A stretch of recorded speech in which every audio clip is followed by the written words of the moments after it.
Hello and welcome back to the Hazzabhajan YouTube channel. It is Harry here, and today it is time for another installment in my series where I look at various clubs and their record signings that they have made since 1992 and ranking them from worst to best. For this episode, we are venturing out of the UK for the first time, as after covering Manchester City, Manchester United and Liverpool's record signings since 1992, as well as every goalkeeper to have broken the world transfer record fee for a goalkeeper since 1992, we are looking at the crisis-ridden club, but who are still able to sign £150 million worth of talent in spite of their financial black hole in the form of Barcelona. As with all the other videos in this series, I'm ranking them based on how good they were as signings rather than how good they were as players. And of course, this is just in my opinion, so you are more than welcome to disagree with me. I would very much welcome it because I know I'm not 100% right. This is just my own opinion. But if you do disagree with me, at least disagree with me on the grounds of you think that X signing was better than Y signing instead of X player was better than Y player, because that's not what I'm ranking them on. Naturally, there are loads of other teams and indeed defenders, midfielders and attackers I can cover in this position, but if you want me to cover any specific team first, let me know which ones down in the comments below. And whilst you're here, of course, please don't forget to check out the other videos in this series. Hit the like button on this particular video if you enjoy it, and subscribe to the channel if you haven't done so already. There are 10 transfers we feature in this ranking, since Barcelona made 10 transfers that broke their club record transfer fee since 1992, so without any further ado, here are all of them ranked from worst to best as signings. 10th, Felipe Coutinho. I think you can make a very strong case for this having been the worst signing made by any club, never mind just Barcelona, of all time. After 5 cumulative seasons where he was one of Liverpool's best players, and certainly their best between 2014 and 2017, Felipe Coutinho finally got his dream move to FC Barcelona in January 2018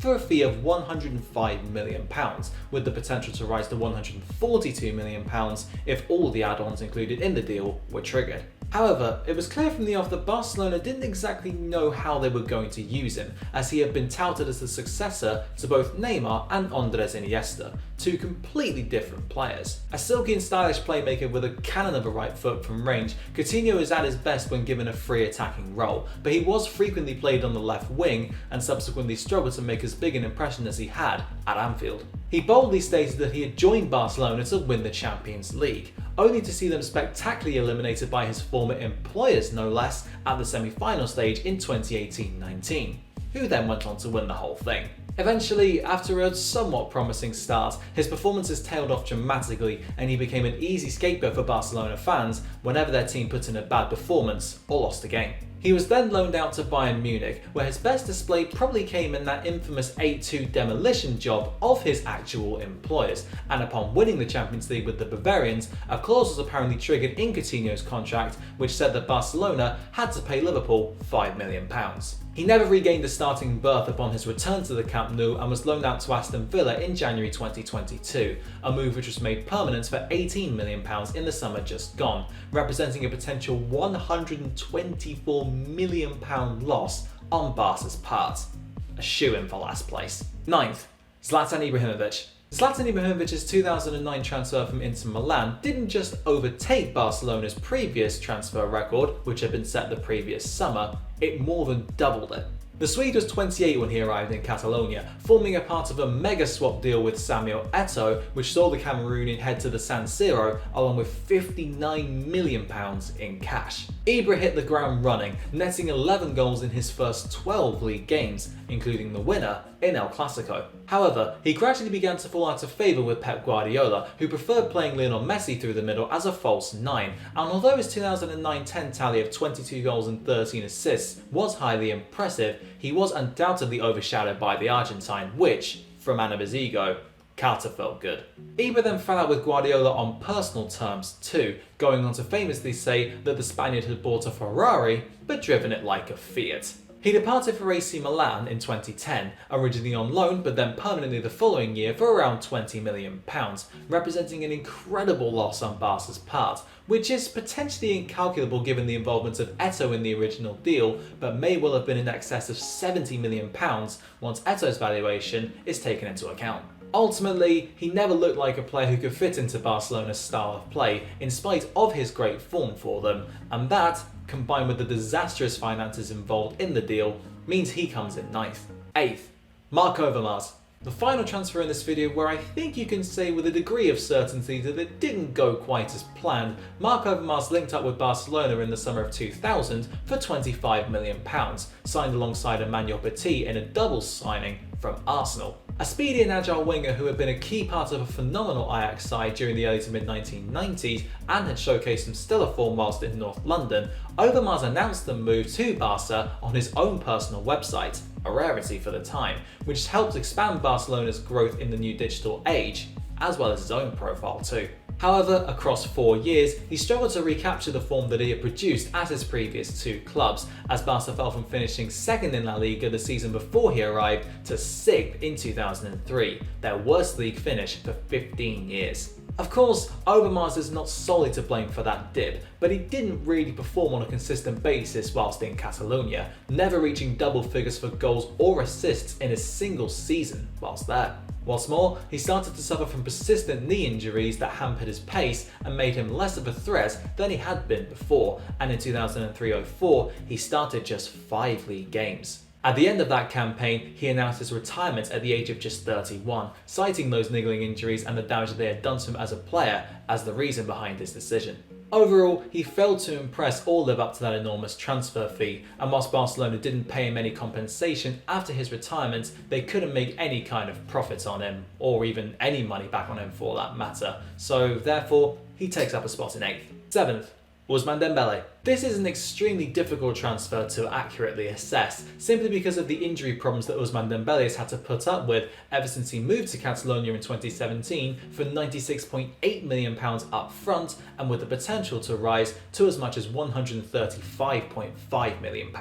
Two-footed, skillful and extremely productive in the final third, the French winger had a breakout campaign at Borussia Dortmund in 2016-17, notching up 10 goals and 21 assists, aged just 19. Barcelona therefore decided that he would be the man for the unenviable task of replacing Neymar, who had just departed for PSG in a sport-busting £198 million move, which also explains the extraordinary amount of money involved in this particular transfer.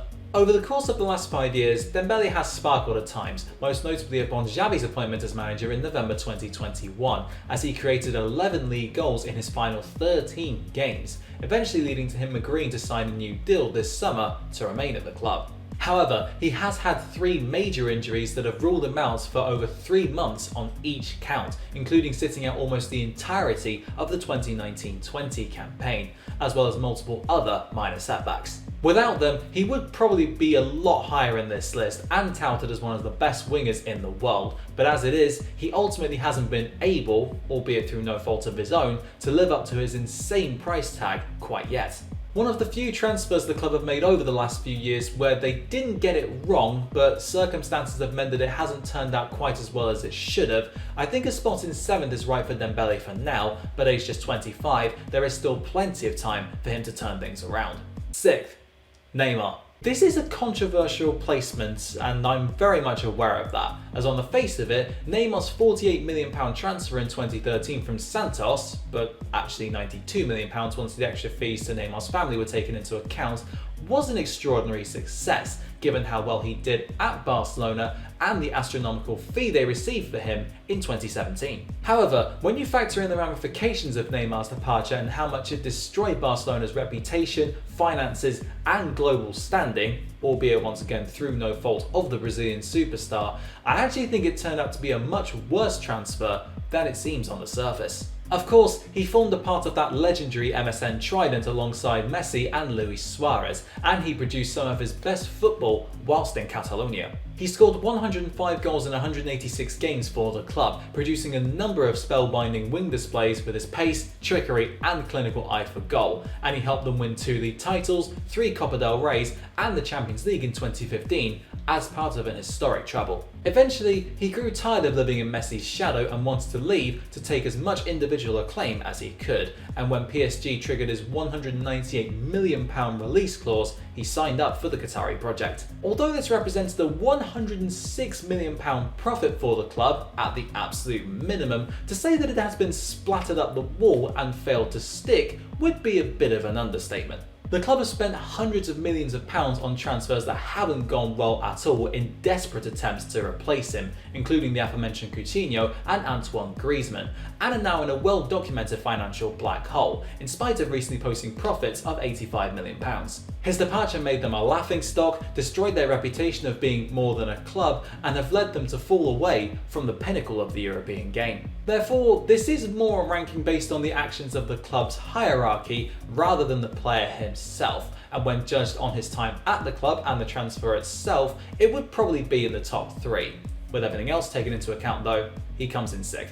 5th, Romario. Much like with most of my previous entries in this series, choosing between the top few players is an unbelievable challenge, as all of them were, simply put, world-class signings to some degree. However, someone has to come in 5th, and after a lot of chopping and changing, I've gone with Romario, the current senator of Rio de Janeiro. After spending 5 extremely successful years at PSV Eindhoven, Barcelona decided to stump up around £7.2 million in 1993 to bring him to Spain to partner Hristo Stoichkov up front in their dream team under Dutch maestro Johan Cruyff. He didn't disappoint, hitting 32 goals in 47 games as the club won the La Liga title and reached the Champions League final, where they were surprisingly battered 4-0 by an understrength AC Milan side in a game where many, including the club themselves, had touted them as overwhelming favourites. An incredible all-round striker with a massive ego and a notorious dislike for training and love of parties, Romario had many notable moments in a Barca shirt, despite only spending 18 months there. He once requested to go to Brazil for Carnival, which Cruyff said he could do if he scored twice against El Clasico rivals Real Madrid. Within 20 minutes, he had done exactly that and requested to be substituted, saying that his plane was due to leave in an hour's time. He would also hit a hat-trick in a 5-0 annihilation of Real and win FIFA's World Player of the Year award in 1994, no doubt also aided by his starring displays in Brazil's successful 1994 World Cup campaign. However, he was also banned for 5 games after punching Diego Simeone, and in January 1995 he made a stunning return back to Brazil with Flamengo at a £2 million loss for Barcelona, following a fallout with Cruyff, who later described him as the best player he'd ever coached. Even though he was ultimately a very good transfer for Barcelona, I think the calibre of signings ahead of him means that I can't put him any higher than 5th. Maybe if he'd spent a bit longer there, he might have finished a bit higher. 4th.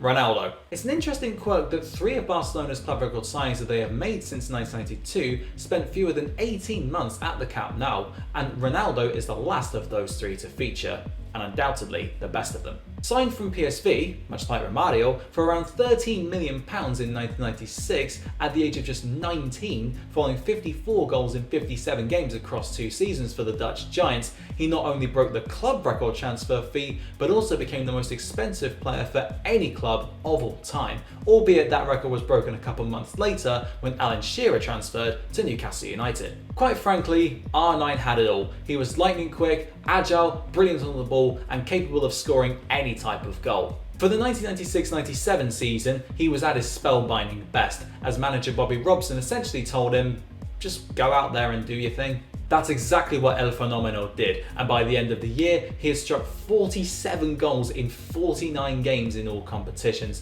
picking up the UEFA Cup Winners' Cup and the Copa del Rey, and coming within just 1 point of lifting the La Liga title. However, he then became embroiled in a messy contract situation, as although it looked like an agreement had been reached, it fell through at the last minute. This led to the club president Jose Luis Nunez, who boldly stated that the Brazilian was going to stay at the club for life, facing the press the very next day after he made that comment, telling them that Ronaldo was going to leave. Inter Milan paid the buyout fee in his contract of £19.5 million, which set another world transfer record fee in the process, making R9 become one of just 4 players in the history of football to set 2 separate world record transfer fees. However, in spite of those contract issues, his move to Barca was an overall success, as they received a striker in his peak, they won 2 trophies with him leading their line, saw him score 47 goals in 49 games, and they made a profit from him.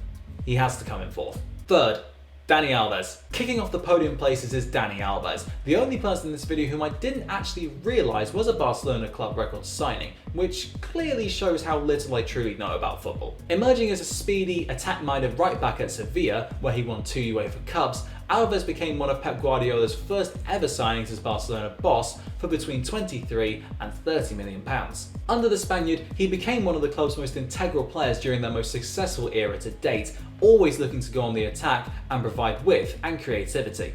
It paid dividends as across 4 years, Alves laid on 68 goals for his teammates, most of them going to Lionel Messi, with whom he forged a seemingly telepathic relationship with, and won 14 trophies, including 3 La Liga titles and 2 Champions Leagues. Even after Pep's departure, whilst not quite matching the extraordinarily high standards he set between 2008 and 2012, he remained a constant feature in Barca's first team, eventually racking up 391 appearances for the club and being a key part of another treble success in 2014-15.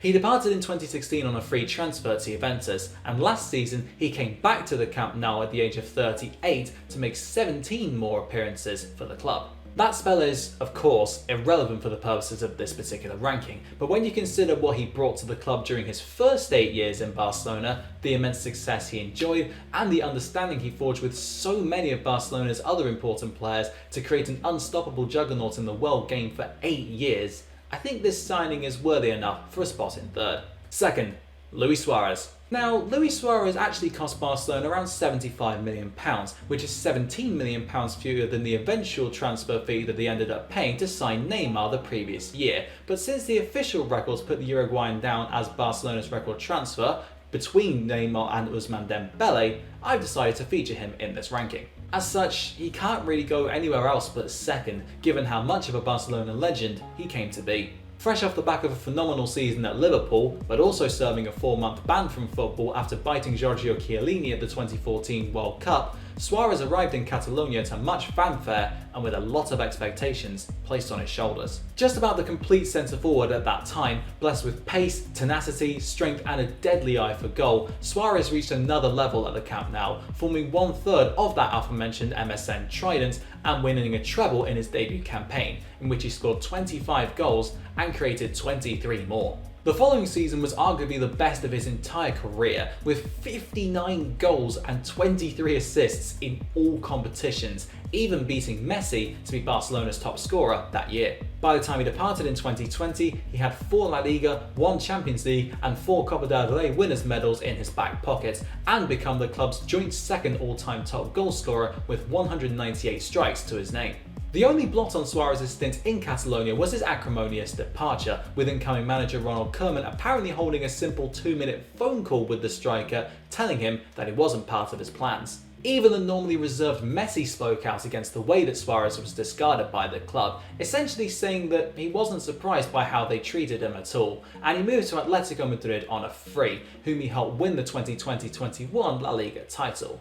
Even with that, second is still the right placing for a bona fide club legend. First, Ronaldinho. Taking top spot, in my opinion, is the £24 million signing of Ronaldinho from PSG, the buck-toothed winger who made so many people all over the world fall in love with football with his wizardry on the ball, his showmanship, and his seemingly permanent smile. Although it must be said that if Suarez hadn't left in the manner that he did, he would have topped this list. In the summer of 2003, incoming club president Joan Laporta vowed to sign one of Thierry Henry, David Beckham, or Ronaldinho as an election pledge, and after Henry decided to stay at Arsenal and Beckham snubbed the Catalans in favour of Real Madrid, he was left with the Brazilian, who Real Madrid apparently turned down for not being marketable enough. Ironically enough, Ronaldinho would become one of the most marketable players in the world, gaining lucrative sponsorships with companies such as EA, Coca-Cola and Nike, because of his incredible form for Barcelona. When he arrived, the club were in a bit of a state, having gone trophyless since 1999 and having finished 6th